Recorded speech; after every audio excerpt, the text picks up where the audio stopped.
Hi, Mark here, trust you're well. Welcome to a recording of a live editing session that I hosted on Wednesday the 22nd of July 2026.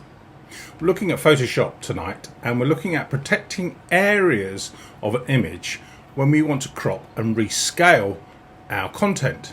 For example, you've taken a landscape photograph and you want to resize this for perhaps your mobile phone or a video thumbnail. So I hope you enjoyed this recording, and if you'd like to come and join us, lightroommark.co.uk/events, and you'll see all our upcoming events.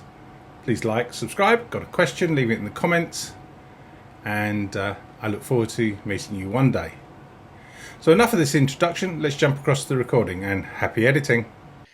Good evening and welcome to this week's editing session. We're going to be looking at Photoshop, and we're going to be looking at protecting parts of an image that we perhaps want to resize. So we maybe have taken an image in landscape and we want to create it for wallpaper for our smartphones and something like that. So take it from a landscape to a portrait, but the content doesn't allow that crop. Please bear in mind, there's more than one way of doing this. This is just one way that I'm going to show you tonight. And over the weeks, we'll look at different ways of doing this. So let's jump across to Classic. So here I am. I'm in Lightroom Classic. And this is a stock image, but I'd like to use it as a demonstration to change the aspect ratio, change the purpose of the image. Now, as you can see, as I said, it's landscape, but I want to put this on my mobile phone as wallpaper, for example. So if I press R, which takes me straight to the crop mode, and then go to a 16:9, and then rotate the aspect ratio, so I just click on the corner and drag in, we can see I can't get, I'm just about to do that, but I can't really get the person and the narrative, the environment,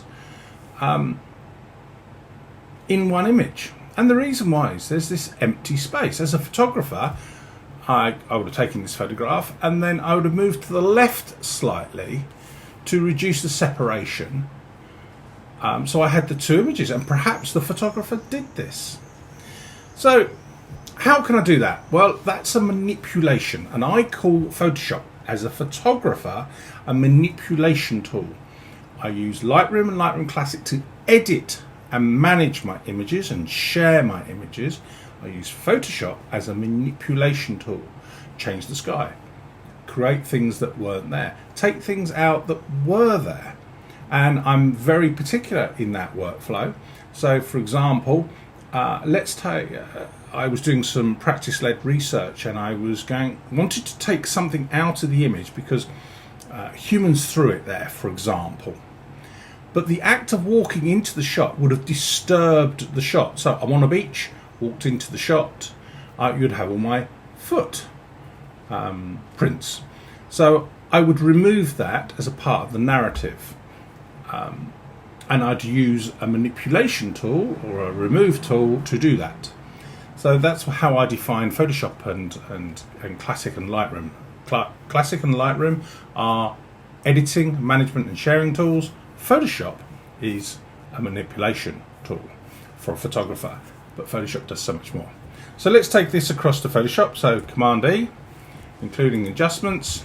So here's my image in Photoshop, and I want to bring together the Eiffel Tower and the lady, squeeze them together.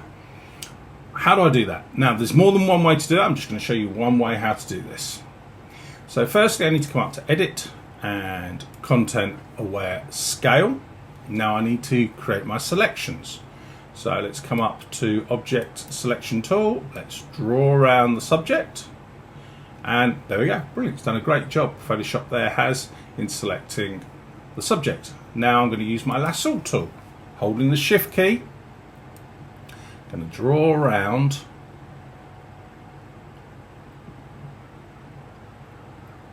the subject that I'd like to include. So I've got now 2 selections. Come up to select, save selection. I'm going to call it Lady and Tower. That's my selection. Now I need to crop the image, create the size of my canvas. So I go to the crop tool, ratio 16:9, and just going to slightly reframe it, so something like that. And this bit's important. I want to keep the pixels that are outside the crop. So make sure the delete crop pixels is unticked.